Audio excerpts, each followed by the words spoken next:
Fairview's coffee has mysteriously gone missing.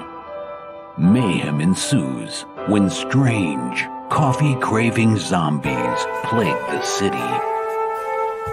Detective Mickey Potatoes, an overworked public servant, uncovers why ordinary citizens are losing their minds and how to stop the coffee apocalypse.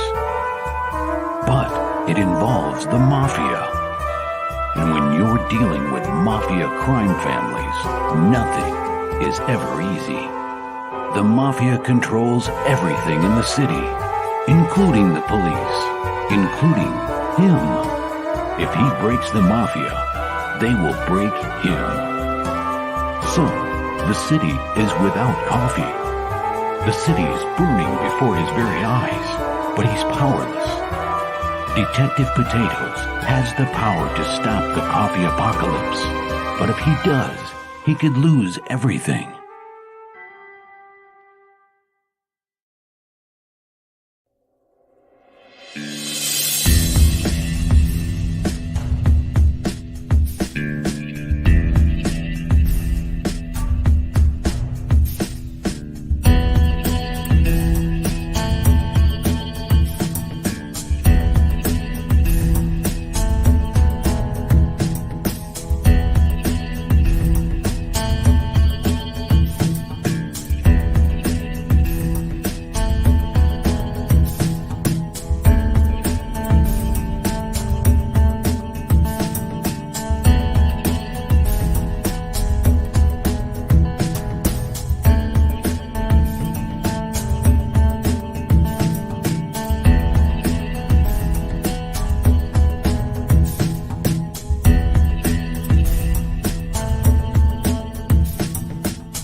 First world, come in and take a seat. Pay us no attention, it's all conspiracy. We have satire and parody, some funny, some perverse. If none of it's offensive to you, you'd be the first. Hey, hello, and welcome back again to the Hyde Hermit Studio art stream. I'm your host, Hoy, illustrator, animator, graphic designer, and also voice actor. And here we are again, going to be doing some more artwork as per usual. Welcome, welcome. We also got Mr. Pop Fan Zant over there as well, so that's pretty dope.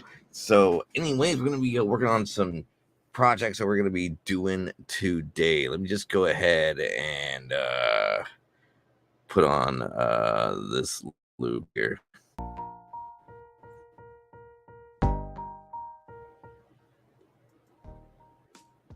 Hey, there we go. Done and done. You know what I forgot to do? I forgot to go over here on Discord Put myself in the stream. Yep, boom.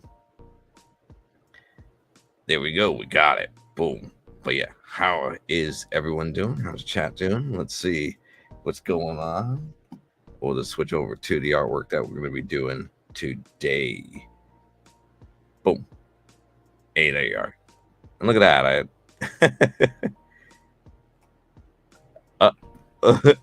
Whoa.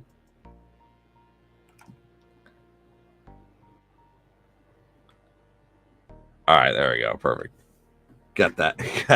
Then I was like, what's going on here? Cool. So yeah, coming up on May through the 6th to the 7th next month, we're gonna be over at SoCal Gaming Expo.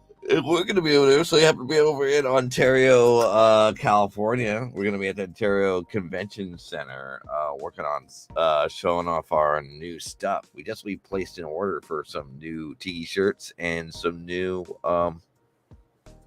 plushes going on. And did you know that I'm also involved in a card game called Party Wanted and stuff like that, where we got the Kickstarter successfully funded, and now we're just doing stretch goals. Is the case to at least get more funding for the card games? Is the situation here, which is what we are doing. So let's just go ahead and start working on some projects here, shall we? Trying to make that work out. But in the last 30 minutes, oh, and look at that. What is that? Look, it's an arch. Hold on, let me fix this.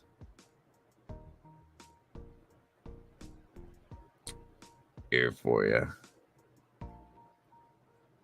What's going on? Boop. There we go. And there's an arch right there. So let me send you a link. It's the case. But yeah, how you doing, Arch? What are you doing? Oh yeah. Sounds fun.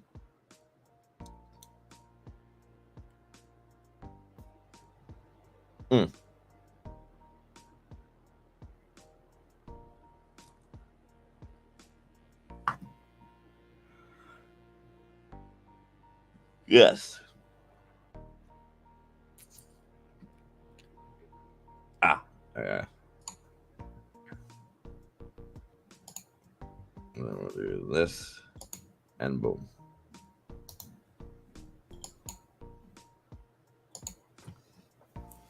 There we go. Now we can make that work out. But yeah. All right. So yeah, I'm doing all right.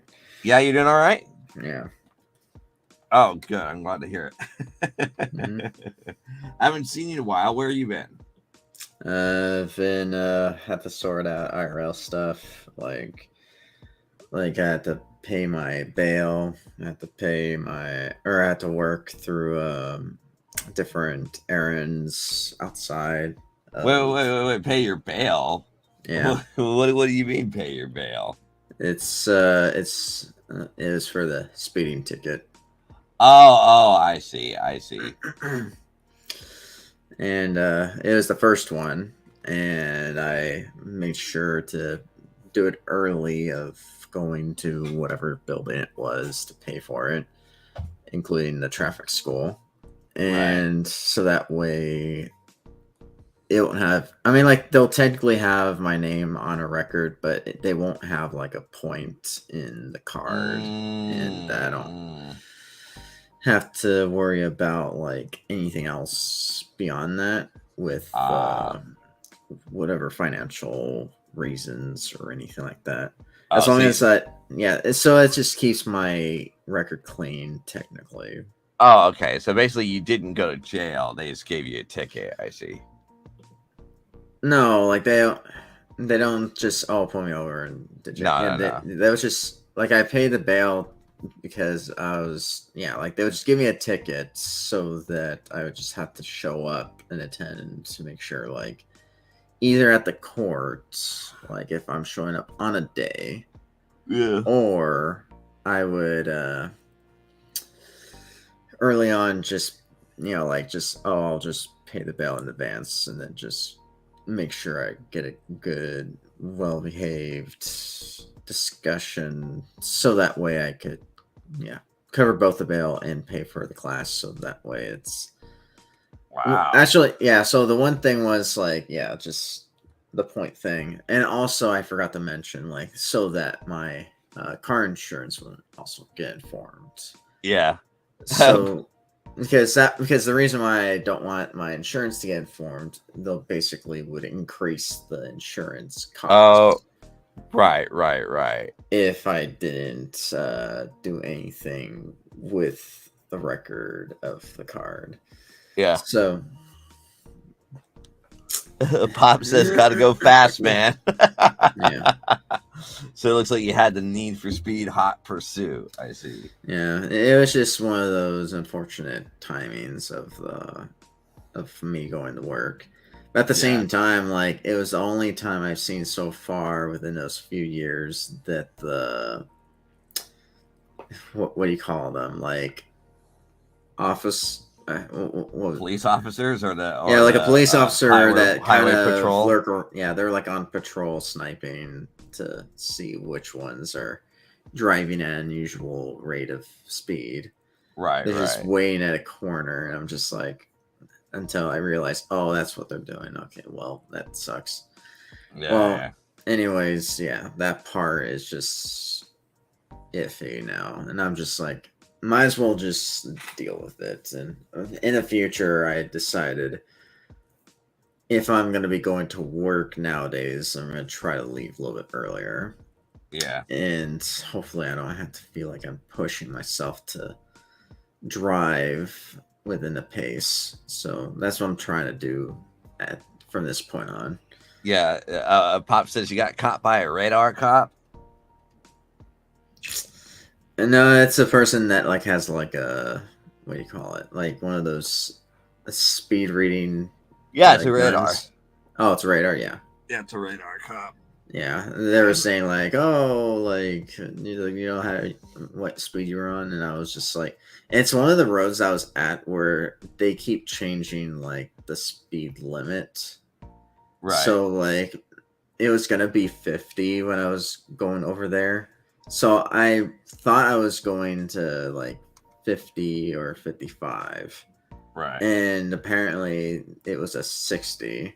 And I was oh, well, because one, I was a bit of a rush and I didn't really time it. And apparently I realized, oh, it's at a 45 because on the roadside I was in, it was at a 45. But when I crossed the intersection forward, it would have been a 50. Or if I turn a different direction, it would have been a 55. Yeah. And it I wish the roads were that consistent to know which road speed it is. They usually have signs all over, because if it's at a 50, I'm assuming it's in a construction area. If that's the case, because most unless were you on the freeway or on the? No, it's a merge between a freeway and an intersection and a regular driveway. Oh, I see. Got it. And because it has this sort of weird route, when you're going through this way. So that's why that's why I didn't really want to argue with the person, with the officer or the person that, was going to be the one that's going to receive the bail, because I was just trying to make sure, I don't want to go through this all convoluted, mess of this sort of road. Because if it were a different case, if it's a driveway, then I could technically argue upon that. Where it's if I was at 45 and it's meant to be a 45 driveway, then it can't argue with that. But in this case, it's more complicated, and I didn't want to deal with that whole thing. My first run. So you didn't bother to fight against the ticket whatsoever. Yeah, I didn't bother with it. I just decided, I'm just gonna cover this part. But if it's further down on the line, and if I've depends on how far my life would be at, especially with depends on how many points it is and all that stuff. Yeah, I would have to pay extras just so I could at least get a lighter sentence or at least a lighter sense. Like, it depends on how more severe it is, depends on how. Did they make you go to driving school, or did you just have to pay? No, like they give you an option to like pay for the traffic school, and I don't have to attend to one. Well, like they give me an option if I could attend to one or not, but like I could technically go to an online one that's approved, right, from them, so I could just be like, okay. I mean, if it's optional, I mean, you already gave them you already paid the speeding. The bail's already done, and like I don't have to worry about jail time, or I don't have to worry about more than, because the bail was like $250-ish or something like that. Oh well, that's not bad. Yeah, so it wasn't like that severe. So I was like, I'll cover it, whatever, and pay the whatever $50 additional or $60 additional for the thing, right? For the traffic school application. The optional traffic school. Yeah. Wait! You paid additional money for optional traffic school? Yeah, otherwise, why would you do that? If I didn't do that, then like they would give me the points of the card anyways, and then I would have to pay double of my health insurance, or not health insurance, my car insurance. Car insurance. Oh, I see. If I didn't do that. Okay, got it. Yeah. So basically, you go into traffic school just to keep your insurance down.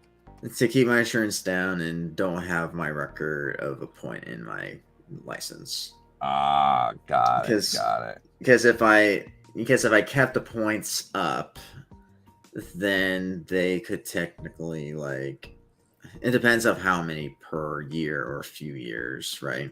Right. Where if it depends how many points in the license, they could technically what was it called? What do you call it? Not deactivate, but let me see. I think this is what it's called.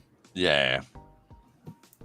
I mean, most people, what they usually it's do. called a license revocation, where it's basically terminate your license for 6 months or something like that. And then you would have to reapply for a new one. So that's why I didn't want to have the point on there. Right. So I'm trying to make sure I'm clean through it. And yeah, the insurance thing, that's also going to be a pain, especially trying to save up money and all that stuff. Of course. And you got fucked by a fucking radar cop, so it's Jesus. Yeah. Speaking of had to cover money for the rest of your life, possibility. Yeah. I guess you heard about the Nintendo stuff. What's going on with Nintendo? Okay, so there's two different things that happened with Nintendo that were being harsh with different people. Okay. So one was I guess it's one channel that was doing mods for Breath of the Wild. Okay. And apparently they got 2 strikes on their channel just for doing the content. Really? For that. Yeah. What the fuck? Yeah, because they issued 2 strikes on that channel because of that content. For game modding. Yeah, for game modding and all that stuff. And when it comes to the other thing, which was another more how you say cruel punishment that Nintendo issued. Oh yeah, it was at the time where I think one of my associates heard about this, but I didn't know it until recently. Where there's this guy, there's this company that their main thing is basically getting paid to do some form of not bootlegging, but it's more doing what was it called? It's like basically paid configurations of some sort of software to allow you to do some form of I forgot what they would call it. Doing like, you know, not ROM hacking, but it's basically using ROMs to be able to do like an emulator stuff. Okay. So basically, like they'll just have you get games or a mod where like, oh, you could play this on PC and all that stuff. And basically, like, one of the people that got caught, or I guess the FBI was able to close down the site and then only got the few people that happened to work there or present there. Yeah. It's not the heads, but like it's just one of the people that just unfortunately got caught red-handed. So apparently, ironically, one of the usernames were named Doug Bowser. Oh, okay. And so the person did time in jail. I'm not sure how many years or months, but after they were released, you think, oh, so they've done their time in jail, so they're released. Oh no. Nintendo says, well, we're gonna release you, but there is one other condition that you're gonna follow through. So basically, whenever you have a complacent job, you know, like a regular job that you're going to be working at, we're going to take 20 to 30% of your earnings from your paycheck every day. Or each month. Each month you get a paycheck for the rest of your natural life. Okay. And that's what's official now. Is like now, like, that person won't be able to save money from this point on. So Nintendo is garnishing money from this they're individual? garnishing money from this criminal. Okay. Technically, because technically he is a criminal, like he worked there. But he worked at Nintendo. No, he worked at this sort of emulation industry thing that they're trying to do. To do, like getting people to pay for it and all that stuff. Right. So like technically, like he did a crime. So like it, as far as I know, like, okay, yeah, he should be punished. But this was the most unusual stance of what Nintendo do this approach, where like the intention, like this is like one of the few cruel things that you could do is like garnish money through your each month from your job for your remaining time of your life, like even from young to old.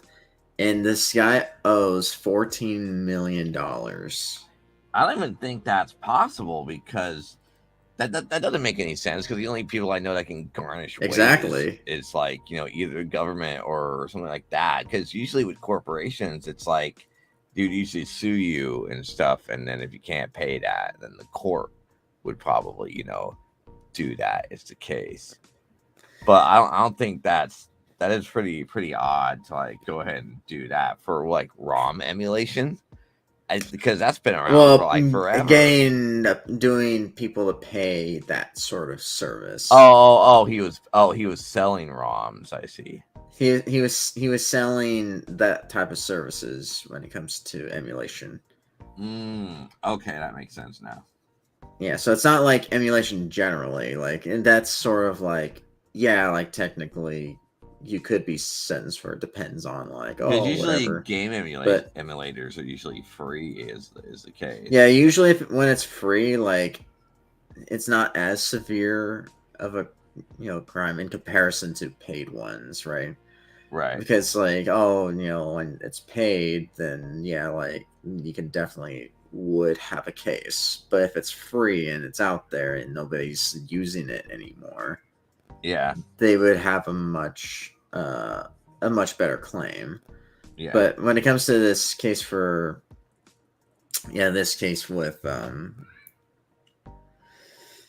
this sort of punishment, I thought like, wow, okay, so they could technically garnish this amount of money, even when after he dies. Like, it depends on like how it's like what's gonna be the ruling after. Like, are they gonna have like right have another person start garnishing money of whoever they capture? Well, it kind of it's really weird. Or It's whoever like, they arrest, or it depends on like if they decide to have a family, they would just place it upon a family that would have to pay they that. go, well, what happens is they go full mafioso as a case. So if that individual dies, it someone inherits the bill, even though they didn't do anything. But since it's the closest thing that's easiest to get to in order for them to pay a debt back, they would inherit the bill. Now the individual can fight that and be like, that wasn't my fucking problem, so you deal with it. Yeah. In the case, and then like, and then for that case that. also, like, technically the person was doing the service of whatever they owed, Right? And then afterwards it's like, well, at that time, like, let's say like if it's like maybe during the marriage and that's when that happened, Right? And then it's like they can't really refute that even if they try. But like if this was like afterwards and then they married the person, and this is at the time like when they were owing money, but they married the person anyways, then technically they have a much better case, because like they would say like, well, I was able to marry this person after this case happened and casing closed, so like it wasn't really something that I didn't know until they informed me about this case. Right. And so like at that time, like I wasn't even like an accomplice at that time. So they could technically argue with that. Yeah, they could have, or I mean, I don't know how it went down, but it sounded like they didn't bother to go with a lawyer to fight against it or something like that along those lines. So yeah, but in that case, yeah, it's still like one of those insane things of that sort of punishments, which I thought was interesting to observe and see what came to light of that news, to know what we hear nowadays. But anyways, I'm trying to think if there's anything else new. I guess there's a lot of new cartoons that were announced. Do you know any that you're hyped for? I am definitely hyped for Ginge Gingerton's new cartoon coming out. That's for sure. Which is let me look it up again. There's the Chicken Run one. Chicken Run from Aardman Animations. Yeah. There's Unicorn a recent Warriors announce Internal. of Totally Spies on Cartoon Network. Oh, really? Like a continuation of another season. Oh, wow. And there's Looney Tunes Luniversity. Or sorry, not Looney Tunes. Tiny Toons Luniversity. Yeah. Oh, yeah, I did see that. I did definitely see that. Hey, Kai, how you doing? But yeah, no, I did see that Tiny Toons University and stuff like that. I'm like, they didn't even get the fucking creator involved at all. He's fucking completely unaware. Like, they never contacted. Like, Paul Rugg is the creator of that. Mm-hmm. So they didn't even like contact him for it. Yeah. I'm trying to see if I could look through what's another news that came up. But the other one was from Ginge Gingerton. It's called Unicorn Warriors Internal. That's the one I'm looking forward to seeing. Yeah. Yeah. I'm trying to see if there's anything else new. Trailers.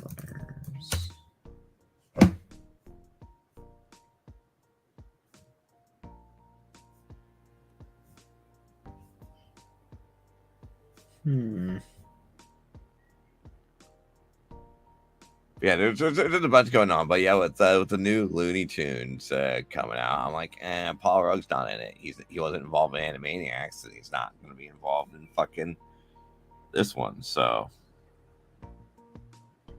and a lot of people think it's gonna like come out like shit or something. Like, I think the second season of Animaniacs, I mean, the first season was kind of like 50-50 for me, and then the second season was kind of like, it's whatever. With that, did you watch all the Animaniacs? Right now, I'm just trying to look through new trailers that came up. But I was trying to see if there's anything new that I've noticed. I see one here that's called Fired on Mars. Fired on Mars? What's that?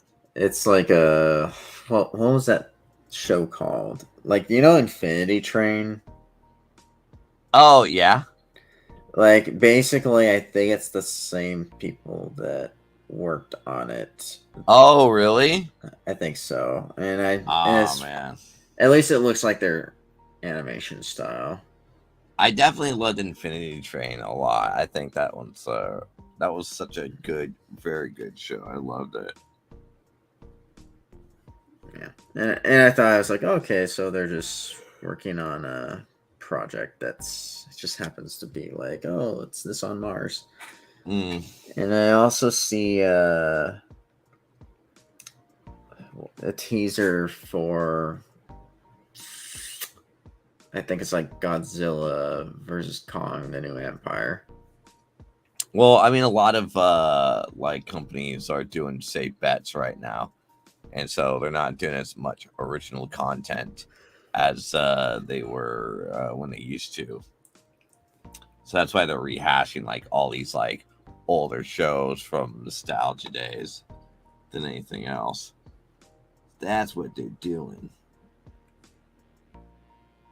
And then there's I think it's called Queen Cleopatra on Netflix. There's there's that one where I guess technically they're getting sued. Whoever's working on that project. Right. And after looking at the title of from executive producer, and I was looking at the name of it, I was like, oh, okay, that makes sense. It's basically Jada Pinkett Smith. Oh, Jada Smith? Yeah. No. So he's coming out with a cartoon? No, that was they call it a documentary, but like it's a fictional version of like Kai says, how's it going? Oh, so you just got off work, Kai? All right. Yeah, you're doing all right. He was talking about a speeding ticket earlier. And I'm trying to see. Turns out Arch became a criminal mastermind. I see. Yeah. But what's this one? Carton of what's this? But yeah, there's that, and oh yeah, Clone High's coming back. Oh yeah, that's right. Yeah, there's Clone High, which I don't think it's come out. Like I think that one is coming out. I just wasn't sure when. But well, what else is? Let me look at cartoon. There's like a bunch that I'm excited for. Getting excited for Clone High.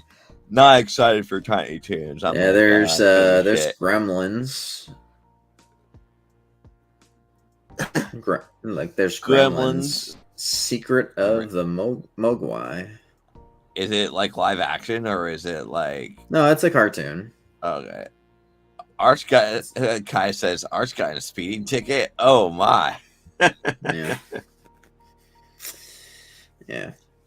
Got But caught by the radar cops. But yeah, it's like the first one, so like I didn't get a huge didn't get like a huge mark on the record or what I owe. So I just have to make sure I do traffic school, which I'm gonna try to do it this week. Right. Like online. And hopefully I could and I have to find the one that says like it would guarantee to go through the DMV and the the Justice Court record thing. Like it would submit it directly. So and I would make sure I get a physical copy of it. Or at least I'll get a copy of that record also. Or whatever certificate thing that's needed. Good. Well, that's good. That's good. But yeah, no, there's definitely a lot of shows coming out this year than anything else. Some of them are original content. I'm curious about this Working on Mars is what's called. Yeah, the Fired on Mars. Whatever. Oh, Fired on Mars. Fire from Mars, yeah. Oh, Fire from Mars. Oh, there's another. I forgot about this one too. This one is based on the beloved book series. Oh, it is? Yeah, it's called Frog and Toad. Oh, yeah. Yeah, that one. Yeah, I've read I've heard of that book before, of the series before, and I've read a few, and they're really nice. I grew up on those books. So I was like, oh, sick. Could be doing that. Although they've done animation of those before. They did like stop motions in many of them before.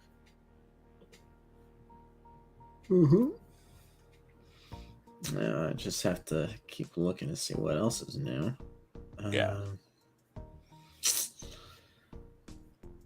And I've seen the Blue Beetle.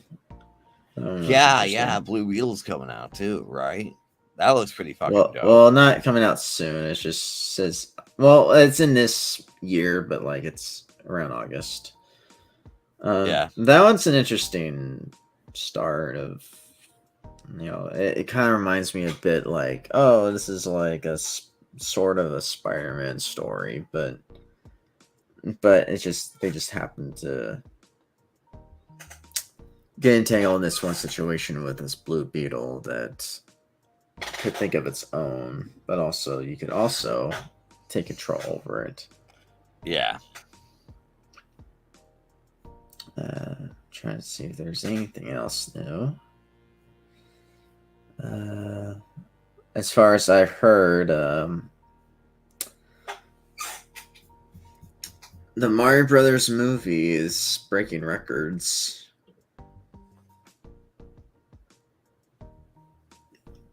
Like it's breaking records of the each week whenever it's gonna be it's reaching to almost, I'm not sure if it's past it or not, but like around $1 billion.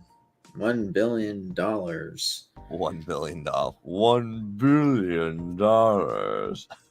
Yeah. And then looking at that, I was like, well, it definitely earned it. I was, satisfied enough in comparison to, like, Frozen 2, I would care less. I can see why that one got hyped to get to $1 billion because, like, people love the first Frozen movie that much. And it was just like, there's that hype. But for Super Mario Brothers movie, not only it had the hype, but it delivered. Yeah. So it's able, at least delivered of what is expected when I was going into the movie. So definitely was happy that, got the results. Got the result.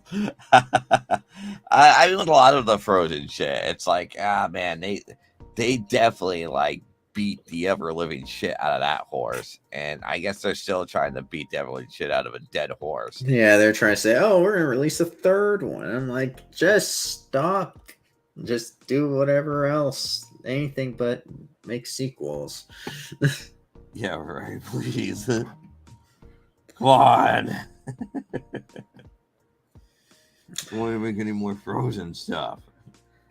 And plus, like, if they're gonna go this route where it's like, oh, appeal to that specific demographic, at least embrace it. Like, might as well just, if they're gonna go that direction of like, this is now their official branding, of current, Disney, just live it up. Like I would care less now. Like I would rather just go watch. I guess I didn't mention this What? a while ago, but like I have watched Puss in Boots: The Last Wish. Oh, really? Yeah, I saw that. That's a really, really good film. What did you think of it?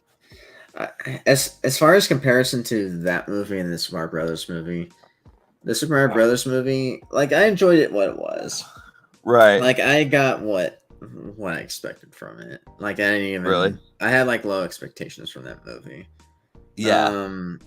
But when it comes to the other one with Puss in Boots, I was like, okay, like I've heard some people say they liked it or enjoyed it. And it definitely was a lot better than the first one. I was like, it has a little bit more to it compared to other, I guess, nominations or whatever. Right. And I was like, oh, why would they like these movies? And this one actually gave a lot more. And I was like, all right, I guess you're going to have me put in my not nostalgia goggles and have high expectation goggles. So I looked in it and I finally watched that movie and I was like, okay, like I'm going to see what's the hype about. And after watching it, because I was looking at other people's video essays also, like after watching the movie, right? And I was like, well, it is a really good movie. Like I enjoyed it. Like Puss in Boots, sequel. It definitely is a whole lot better than the first one. And when it comes to its elements, okay, so like I also watched The Bad Guys even before this movie. And I can see why like people really enjoyed the sequel, because The Bad Guys definitely did its own thing and it also does its own distinct storytelling, especially like like, except it's not really like doing like it's still using an existing idea, right? Visually of how they do storytelling was a little bit more interesting of how they do it. And it's a similar thing with the Puss in Boots movie. It's telling a similar story where it's like, we know what the whole premise is, but it's the way it's done. I can see why it's a whole lot more intriguing because because like the way that's told is like, oh, here's Puss in Boots that is very overconfident, and then it shows he gets bested, and afterwards thought he's gonna hang his cap to retirement, but then seizes an opportunity after hearing that he could have it all over again, and then has a self-reflection sort of arc that he has to go through, right? And then decides in the end, spoilers, depends of how long it's been since a lot of people watched that film, since what, November or December. And basically he decides to face the music and decides, I'm going to have this remaining life that I have left and actually enjoy it. Right. And even if I do fear death, but I'm not going to be afraid to do it for the sake of my last life. Right. And that sort of thing that that shows a character growth there, and even shows character growth with other characters that are within that story. So I'll say the best parts of the movie. So, one, I'm surprised about the comic relief usage. Okay. What are you surprised about? I was actually not blown. How do you say? Not hugely blown away, but I'm actually surprised of how they utilize the character of. I'm trying to make sure I remember this character's name proper. Jiminy Cricket. No, not that one. I mean, that one was a funny one that they used. Yeah. But who are you trying to? I think. Man, I have to look up their name. Gotta look up their name. But for some reason, it's not here. Dang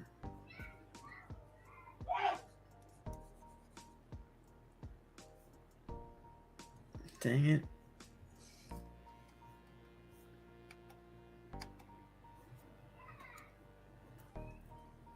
I wish they would actually show a whole cast of names and then I'd be able to. Oh, what, on IMDb? Well, not the actors' names. I was just looking at a character. Oh, the character name. Oh, there we go. I found it. Okay. Barito. I think that's their name. They're basically a character that wanted to be like a therapy pet. So like that character, like it definitely they didn't like throw me off the loop.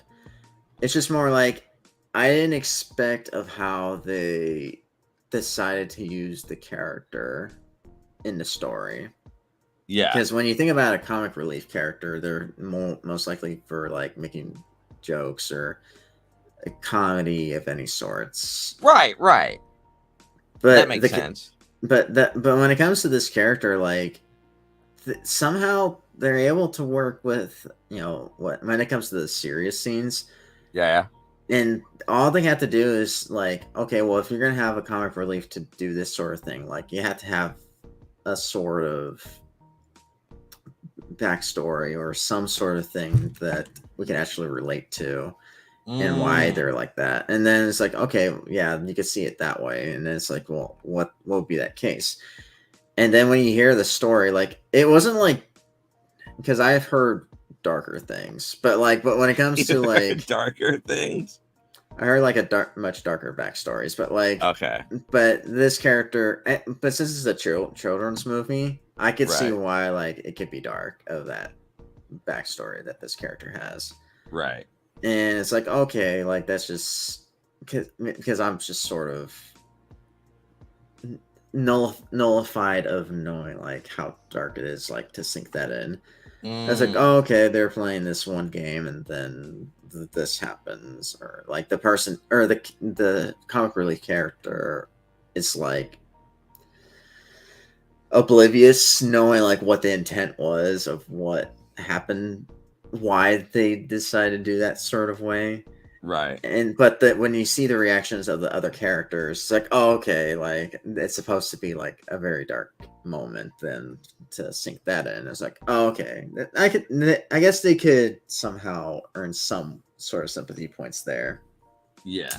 But the thing that really got me was like the more subtle moments of that one scene with I think it's when Puss in Boots had like a panic attack when they're like I wasn't sure you're saying okay, like if you watched the movie or not. No, I saw the film. Oh, okay. And you're just like, oh yeah, I know which one you're talking about or whatever. You're just like, oh, okay. No, but you're saying there's this particular scene where he has like a realization or something like that, or no, an anxiety attack. Yeah, so it was an anxiety attack, and it was at that time where I think it was running away from the wolf character. And when I was looking at the IMDb, it said the wolf. It just says wolf. Yeah. But like, I could see why like a lot of people could see like, oh, this character resembles metaphorically death, Mm. which I could see that. Well, At the I mean, same time, that's like, what's supposed to be, because like that's what he was going after. Because he's like, he used up all his lives, but he wasn't like paying attention on that, and like death shows up and like bests him on his ability. which is why like I'm curious of why that character also represents as death. Like, they're able to see him, like Yeah. the character, like. I think he's just like, what do you call it? Well, no, he's a physical manifestation of it. He's not like something that, you know, Puss in Boots made up or anything. No, it's not like he made up. Like, it's like only he could see, sort of thing. And that's like, you can only see him based on like, you know, because like I think they say they can only see him based on the sphere, which is not true, because like they know like technically he is there, and he's just more like, the only thing I could agree of like he could be considered death is if he were like, I don't know, it's kind of like a Ghost Rider situation where like he's like contracted to do it. Oh, probably. So like he's contracted to be the Grim Reaper in that universe, where like he's basically the Grim Reaper and just looks after certain souls that are that overconfident about their lives. Yeah. And that's why like he'll track those certain ones down. And that's why like he's has this sort of fascination with Puss in Boots, because he's the one that is the one that's mocking him the most. And that's why you would see him like riding on his blade and all that stuff. Yeah. You know, indicating it's like, yeah, he's that determined to let him know like he's means business when it comes to that sort of situation. Oh yeah, for sure.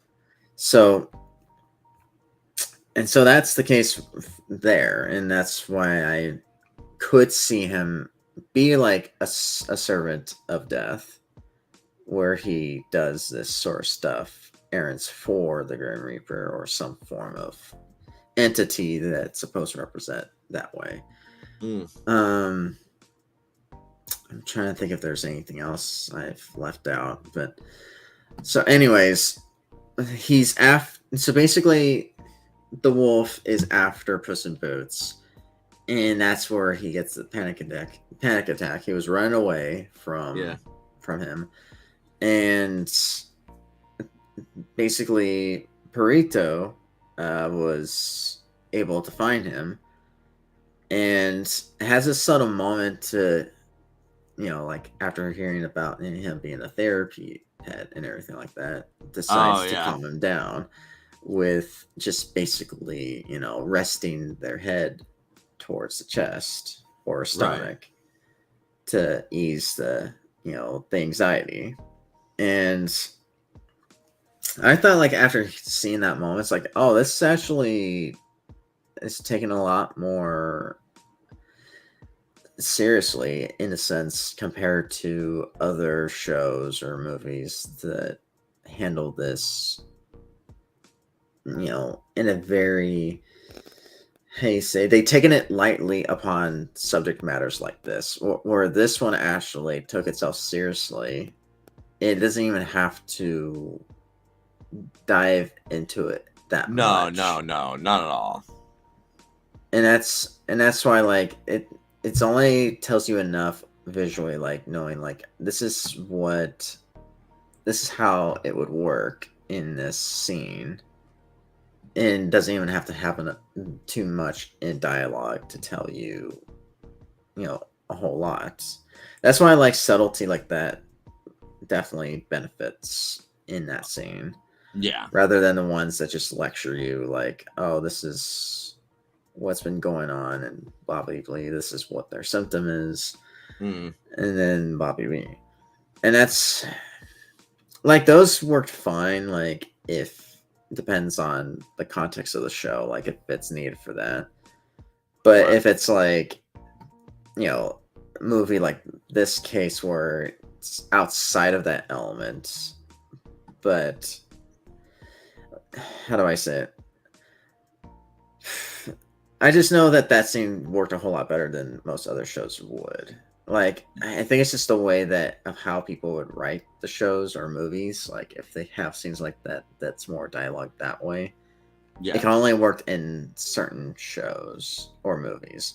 For this one, like, if it has subtle moments like this, where it can only work on certain shows or movies like this one definitely did it right in a subtle way. When it comes to big time. They definitely got like good writers that actually gave a shit instead of like, like rushing a thing. Be like, oh, just insert this thing and shoehorn that thing there and get done with and stuff like that, and yeah, even if executive producers didn't like fuck with it, Yeah, pretty much. Like, it's like they could have dialogue stuff within a show or a movie, but like I said, like, if it's not done properly, like if it's not rushed in either way, whether if it is been talked about or if it is shown visually in a presentation like that, with less dialogue, like, then it could work in any way it could.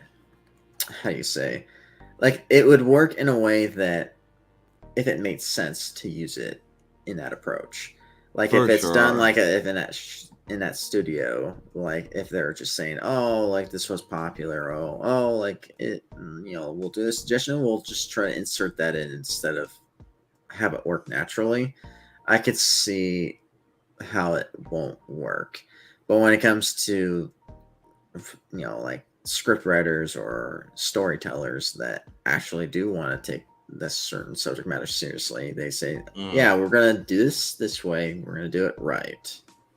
And that's why I prefer them to do, rather than if it's definitely topics like that. Like when I was watching like Disney stuff, right? Like not like movies or shows like the entirety, but only like certain clips.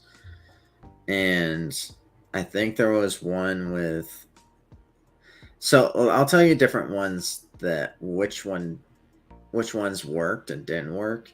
Right. So like the Proud Family thing, the Louder and Prouder thing had mixed. Yeah. It has like mixed reviews. Yeah, it definitely had major mixed reviews. Hey, Drake Magic, how you doing? But yeah, Proud Family definitely had like bit major mixed reviews for sure.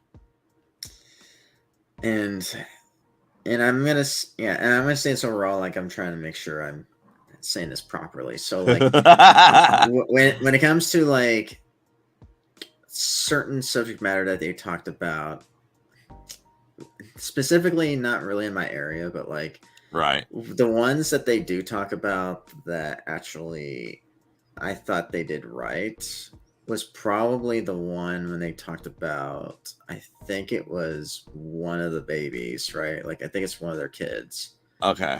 I think one of them, they said they're basically talking about autism, right?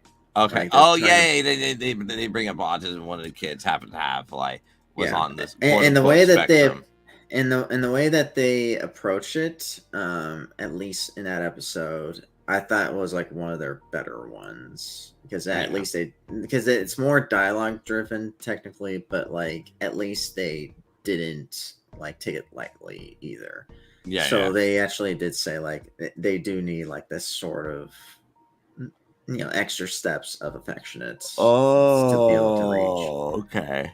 And I could see, because like I have because when I went to special ed, like through that point, like it's not because of my case, but I have seen other kids that have that sort of thing where it's like they do need that sort of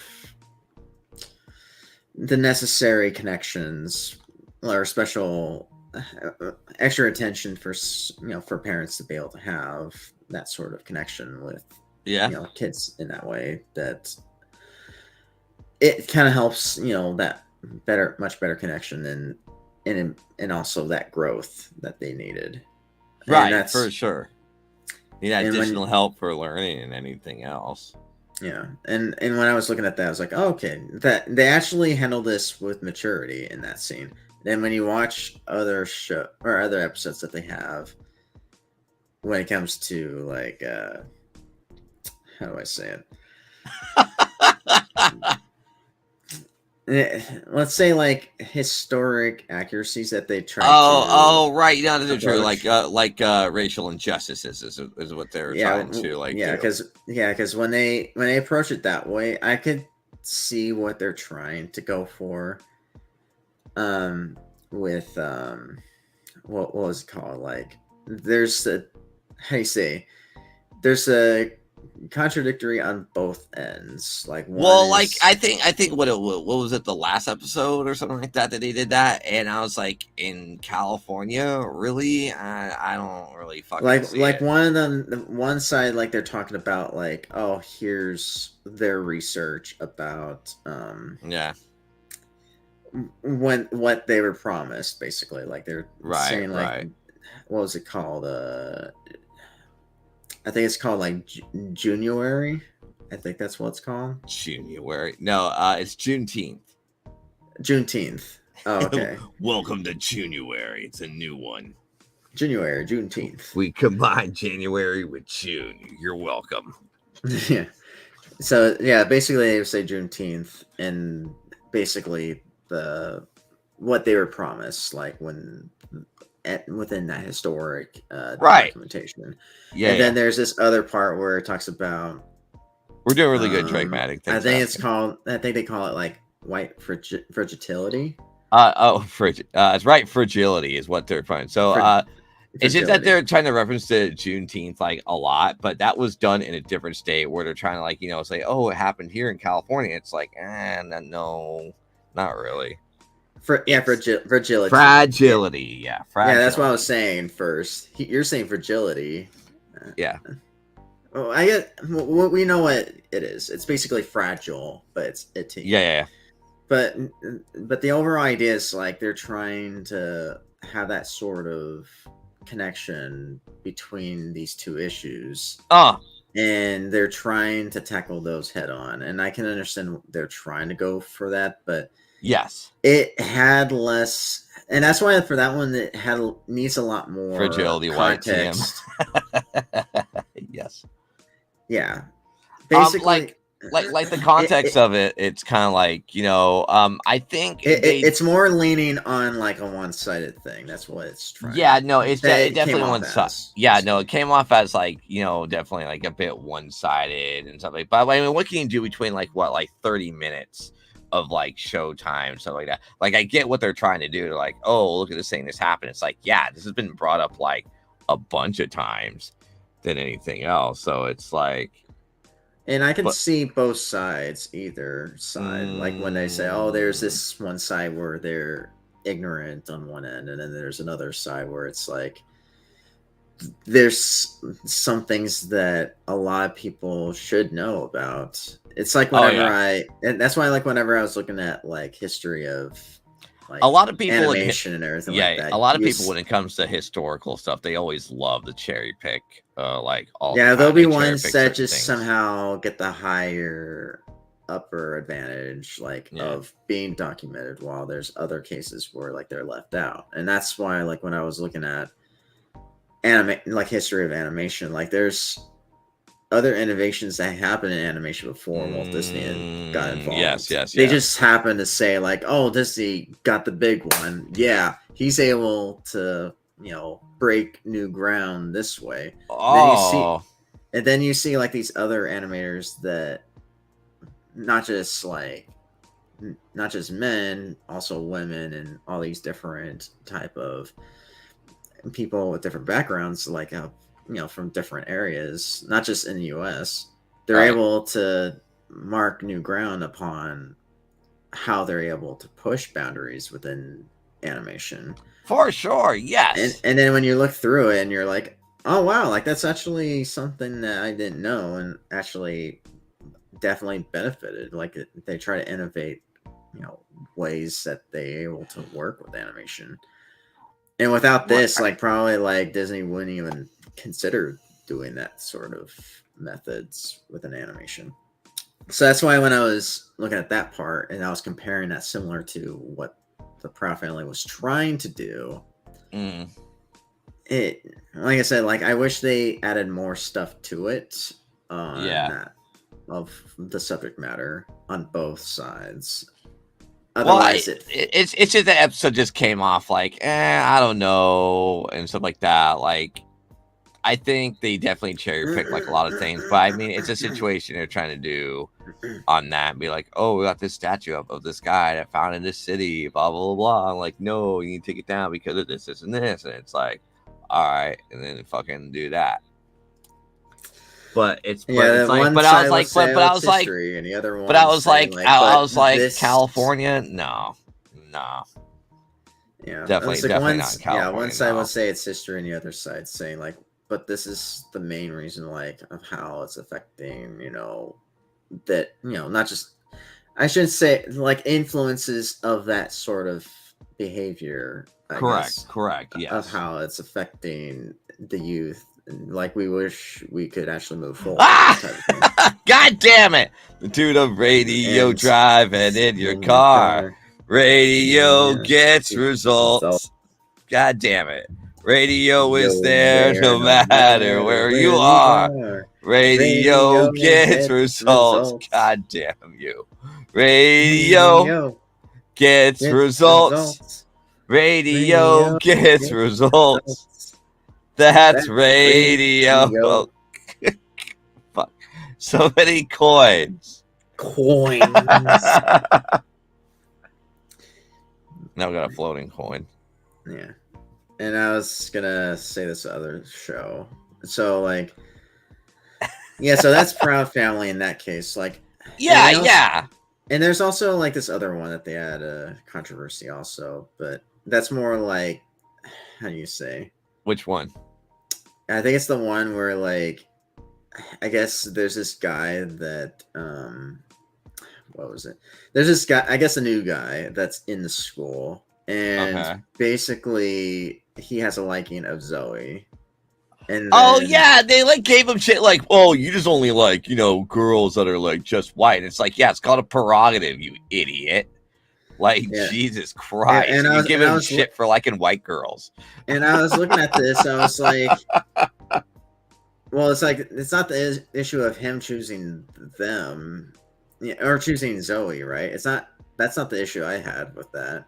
Yeah. It's the part where, like, the friend group is kind of outing Zoe for, like, knowing, like, oh, this is, it's like, oh, we could potentially date him, but they chose her, and they are trying to, like, how do you say, trying to go at her, let's just say. Right. Yeah, no, I think it's kind of like, pretty preference. Can't believe people are so preferences. Wow. Right. Like, you're trying to like give like, they pretty much like basically told Zoe like, oh, you can't go with this guy because he only likes white girls, and that's wrong. And it's like, but I can understand, like, even from him choosing Zoe, it's like it definitely kind of stirred up fire of that, right? And but I think like the group like, Zoe, why would you pick the dirty girl? Blah, blah, blah, blah, blah, blah. And then they try to kind of like tell Zoe like, he's like dating you because you're white. It's like, well, he could have, if he likes her, then they could have got to know each other. Instead, he kind of fucked up that relationship. And he asked her because, like, he probably seen her, first. Like, he probably would have had interest with other ones, but, like, I'm sure, like, he only wanted to know this person because, he just wanted to know certain people at a time. That's where, like, when it comes to my end, like, I would just choose what kind of catches my attention and everything like that. But that's not really, like, because for preferences, it definitely is its own topic also. Yeah. But then there's this other cases where a lot of people in video essays talk about where they talk about they call it colorism, but like it's more like in that episode, like it definitely is that friend circle situation where like they definitely I definitely didn't like at all, because like I always didn't like the friend situations when it comes to the I can understand why they're there in the Proud Family in the original show, because Right. it kind of builds drama and dilemmas and situations. But this one felt like definitely a more a lot.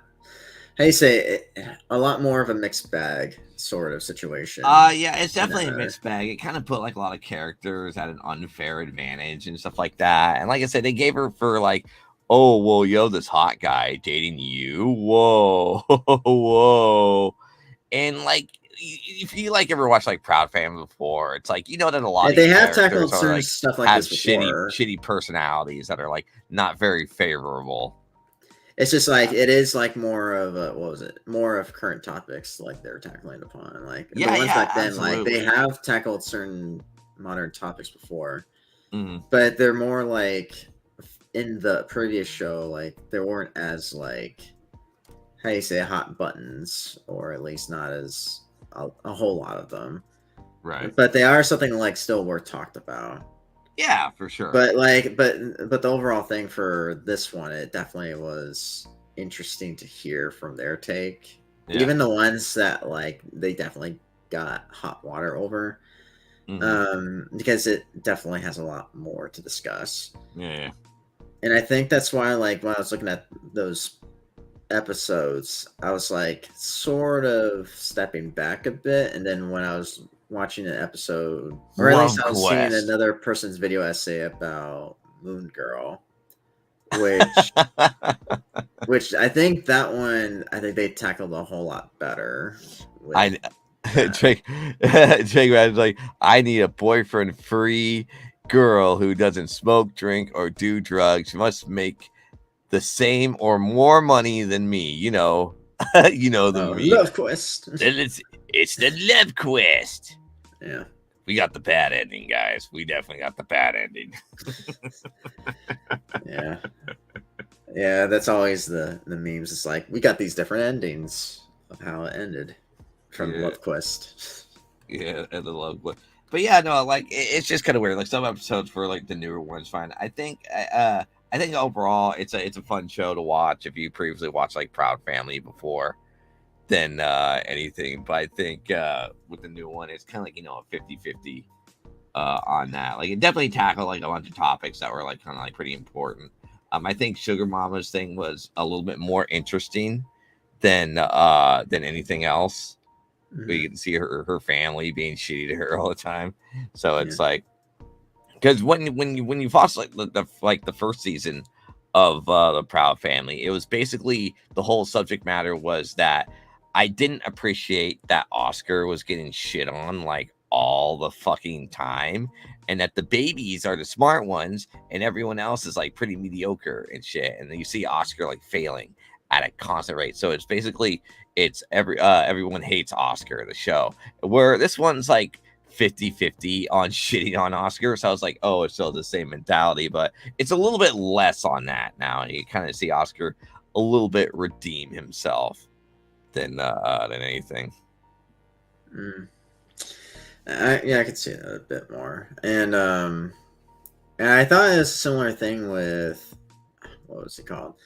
Like, I always thought I definitely didn't like two of the friends specifically that Penny had. Which friends? I think it was like La Cienega, and the other one's Deschanel. Oh, Deschanel, yeah. And it's not like I don't like them by their looks; it's their personalities. Oh yeah. It's pretty much like La Cienega and Deschanel. It's like, they're not very favorable characters on how because when I was looking at like La Cienega, at least I could see La Cienega of why they use her in the character sense, because like she's supposed to be a rival. She's supposed to be the one that's being real to Penny and say like, like you're such two-faced or all that stuff or whatever. Like a lot of those characters in the first season are incredibly fucking two-faced for sure. But when it comes to Deschanel, is the one character I was like, why is it like supposedly like Deschanel is supposed to be the best friend, but then I realized like earlier on, well, not realize, like earlier on, like in my life, I was like, why is it like I know they claim that they are her best friend, but at the same time, like they treat her like shit. It's like Yeah, like what's going on? And are they then I really? realized, like looking at a documentary, or sorry, a video essay of one time talking about like Ginge specifically, and I Yeah, was looking at that. It's like, okay, now I can see why it definitely opened my eyes by that point. I was like, now I can see why I don't like Ginge. It's because she's definitely that one friend that, like, anything goes south, she'll definitely dump Penny off the ground. yeah. Anything that goes south, fucking yeah, she'll drop you at a fucking dime. And I was just like, that's why I didn't like Ginge, because like she's that self-centered about herself. She's like a passive, toxic friend. Oh yeah, no, she's fucking terrible. Like a lot of those characters are like fucking horrendous. It's like, Jesus, dude. It's like after like And that's why, like Zoe, like I was like, oh, she's actually the nice one out of the group. And I was like, of comparing to other friends, and I was like, why isn't that always like lean over to Zoe? Like I prefer her than the other two. Well, yeah, but there's times that fucking like Zoe like fucking like drop people out of a dime too, because she like but she'll follow the crowd. She'll follow the fucking crowd. It's like, oh, I see how and you you can tell, like, yeah, like she's spineless too, but like she's not like, how do you say, like, she's not like somebody that's like, oh, dropping her for like a reason that's selfish. She's just very like spineless. That's the only thing I can really get from it. She's more like trying to play safe type of person, like trying to. Like, she's not, like, the best of being able to stick up for Penny, but, like, I could see that, like, there'll be certain situations for that. Like, it's kind of hard. It's kind of like a gray area from there, like, whatever is relatable for certain situations that, like, maybe not be able to have that sort of courage to, how you say, to stand for a person. Right. But when it comes to Zoe's case, like, she's, like, the least problem out of the three people in that group. But when it comes to like La Cienega, like is sort of that, trope that that's supposed to be a rival frenemy. Right. But when it comes to like Dejeuner is like that passive toxic friend that like would definitely drop you out a dime just for money or for any form of popularity or for any form of fame. Right. And it would just, it's like, that's why it made a lot more sense now, like now hearing it from other people that talk about her. And I'm just like, yeah, like, that's why, like, when it comes to, and then they added a new friend, which, because they got rid of Sticky, right? Because that was Dejeuner's like, they got rid of Sticky. That Sticky wasn't like fucking into it at all. And they got rid of Sticky, which I was like, I mean, he's a character. Well, no, so they brought a new friend, and then they brought in RuPaul. They basically brought in RuPaul. It's basically RuPaul being himself. That's it.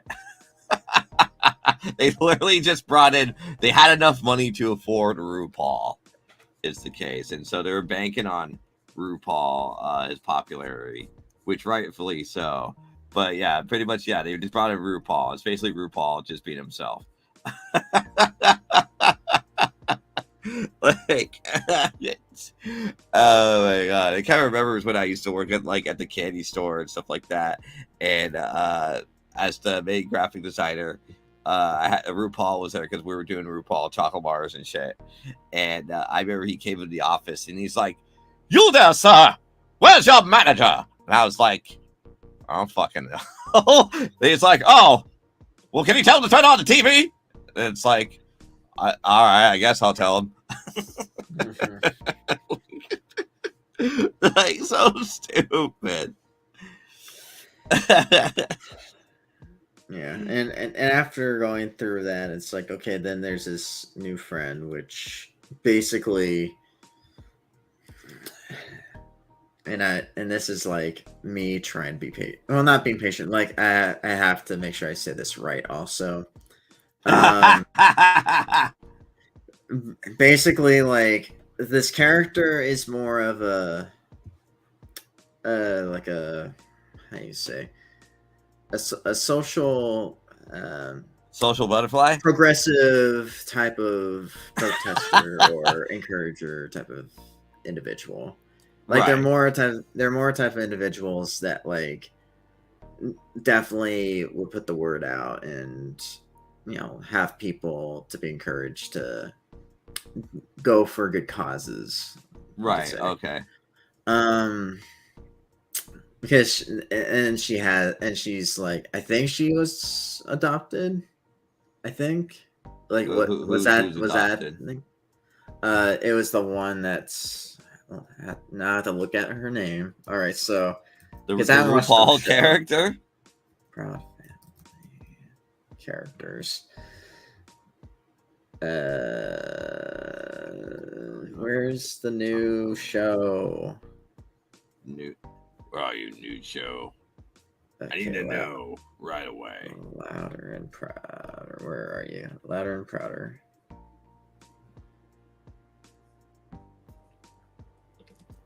Cast. It's not telling me anything. Let me keep looking. The RuPaul character, right? That's who is it RuPaul? About. It's literally RuPaul, the male femboy character that's in there. It's literally fucking RuPaul. No, I'm not talking about. I'm talking about the woman character. Oh! I know who you're exactly talking about. The one that changed male to female. That one wasn't the one I was talking about. No, I know who you're talking about. It's the political activist that's in the crew. Yeah, the fucking political activist.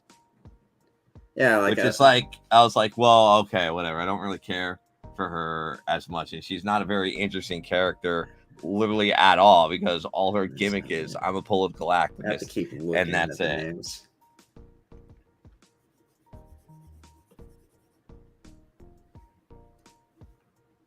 Looking at the one, I think the one you're talking about was, I think it's EJ. Oh yeah, because that was the replacement for Sticky. They couldn't get what's his name's face anymore. They couldn't afford him anymore, so they couldn't afford. They're like, well, we got. I think that character's name is EJ. I think so. Because the original character that, the one that was, their dead name, right? Right. Their dead name was Michael. Oh, right. But the one that they become was like a different name. Right. And they become a woman, which. Yeah, like, it's like, that character didn't bother me at all. Like, I thought they were, like, all right of a character. Yeah.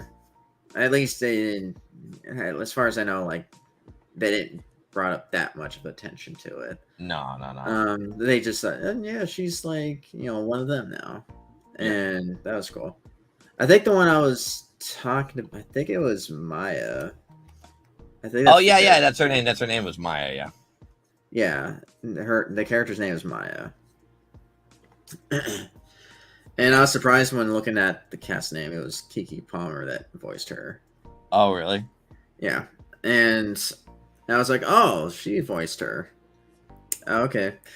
And when I was looking at, how do you say? By looking at the character's name, I was like, oh, okay, so this is what her character is. And she was like, and I was saying, like, if she was adopted or not, because, like, I wasn't too sure. Both kids were adopted because both of their parents are gay parents. So they're definitely adopted because they made that whole ordeal where they live with the gay parents. What do you mean, like, both kids? Well, there's two of them. Like, well, the other guy. So the gay parents was a black guy, and the other guy was a gay guy, and the gay guy's a cop, and the other one's like I think like a tax person as their job or something like that. I think they work in the government or whatever. So the one that's the dead name originally, Michael, that becomes a new character, or basically becomes a new name. Yeah. Which I haven't watched the show. Like, I should look to see what they call themselves now. Right.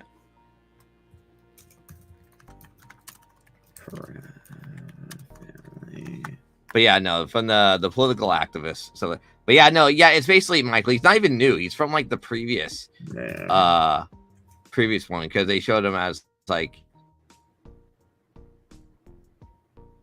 definitely as like but yeah, he was like the other character that was pretty wacky. I think they still just call them. They were referred to as Michael still on the name here. Yeah, no, it's still Michael. So there, the person said they're like non-binary or whatever. So, but they went by Michael either way. Oh, okay. Because that character's from season 1. Because I was trying to look to see like if they go by a different name or whatever. Because like usually when they decide to become like a different represented name, like they usually go by a different name. Yeah, well, they said it was E.J. Johnson or whatever. But yeah, the person's. Oh no, it's voiced by celebrity E.J. Johnson. Oh wait, fuck! I thought it was RuPaul. Never mind. What? Oh, now you've. You know what? It just sounded like him, and so never mind. It's voiced by E.J. Johnson. You know what? I didn't fucking even look. So now I assume. You misnamed a celebrity. Yeah, I mistook a different celebrity. Yeah, no, it was by a celebrity, E.J. Johnson. But yeah, he plays character. See, I was trying to do it like based on. But he never voiced. E.J. Johnson never voiced him in the first season whatsoever. He only voiced him, so the other guy in the first season was a different dude that voiced Michael Collins. The Wiggle Lines program. Wiggle Lines program. Oh, what's the Wiggle Lines program? What do you mean, Hoy? The Wiggle Lines program. That is called. I know what you're talking about. That program is called Shake Art. It's what it's called. It's called Shake Art, and it's on .io. Okay. So if you want to do tests, but yeah, it looks like. Well, I mean, we're almost like 2 minutes left here because this is the short show. Is the situation? I just thought like, okay, well, now knowing what the show goes, I can see why they're going with those characters, but I'm just. Ultimately, I wish I could done a little bit more context of. Yeah, no, they definitely should have done like a little bit more and made them into like specials, if anything else, too. Yeah. But it's all about budget at the end of the day, and I don't think that Disney got their money's worth out of that because they usually can episodes like all the time. If they don't make their like return of investment back, then anything they're like, oh well, whatever. That's how that usually roles in the animation industry. It's all about getting the return on investment back on something that sounds good. Is the case. So it's all about business. It's risk. But yeah, hey, thanks everyone for stopping by here at Hyde Hermit Studio. We'll be back again on our longer streams from around 4 today to 4 to 7. So we're going to probably be doing some commentary stuff. Usually do commentary stuff here today, but we didn't do that because we talked about cartoons and whatnot. Oh no, money! Definitely money. So if you want to support the stream, just go to our website at hydehermit.com or just watch the ads or whatever, or just throw Hyde coins at me, however you want to roll. So let's just go ahead and find oh my god. So many coins. I'm saving my points for free art. Yes. Oh my god, I love the delay of the winning coin slot too. It's great. So good. All right, let's go back. But yeah, thanks, sir. And now Arch is on my face. But yeah, we'll go ahead and play a comic book kid. So yeah, if you want to stop by at our long stream, we'll be back around 4 on Twitch and Kick. Thank you and bye-bye. Comic Books for Kids provides comic books to kids in hospitals and cancer centers across the U.S. It's a place where we can all work together to make sure every child has a comic book. 100% of all proceeds go towards the kids. It's about making a difference, and while they're in the hospital, allowing them to fly like a superhero, battle dragons, or rescue teddy bears. We are in every state in the country and now support over 160 hospitals. Every month, we add more. Visit cb4k.org.